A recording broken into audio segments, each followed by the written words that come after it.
Inawgurat ir-restawr estensiv li sar fuq il-pittura tal-Madonna tal-Karmnu fiż-Żurrieq. It-tila inqalet minn posta f'Settembru tas-sena li għaddiet u reġgħet lura f'posta biex tkompli titgawda mill-Karmelitani żriera.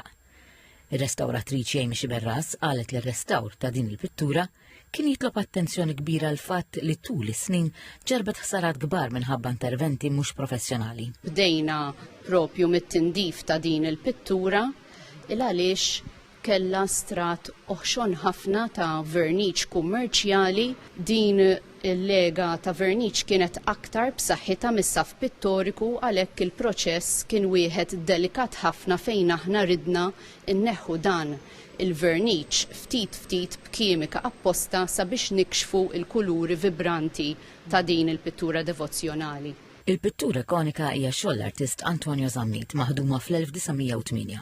Għalkemm magħruf bħala skultur, din il-pittura hija meqjusa bħala l-aqwa xogħol tal-karriera tiegħu. Il-pittura turi xbija ta' Marija u Ġesu Bambin fuq sħaba imdawra bl-anġli.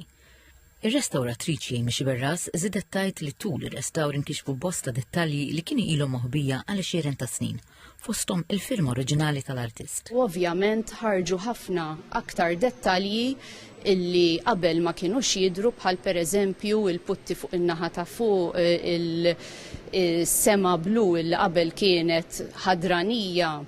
Ġifieri ħanejtek nistgħu issa napprezzaw il-pittura b'mod aktar komplut kif xtaqa l-artist. Il-proġett ta' restawr tal-pittura fuq l-artal tal-Madonna tal-Karmnu fiż-Żurrieq ġie inawgurat fl-istess sena li l-komunità Karmelitana fiż-Żurrieq qiegħda tfakkar żewġ anniversarji importanti. 160 sena mit-twaqqif tal-banda Queen Victoria u 125 mindu s-soċjetà naqdet mal-Għaqda Karmelitani. Ma' TVM News, il-President tal-banda qal li dawn l-anniversarji tfakru fost oħrajn b'kunċert fit-Teatru Manuel taħt il-patroċinju tal-President ta' Malta Miriam Spiteri De Bono.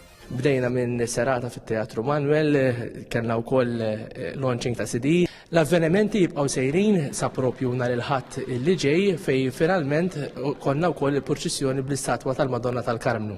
Jinaqdu wkoll għal gran final il-pirotekniċi tal-Mount Carmel Fireworks Factory fejn flimkien se nofru dan l-ispettaklu bellu spettakolari. Il-festa tal-Madonna tal-Karmnu se tiġi ċelebrata fis-27 ta' Lulju.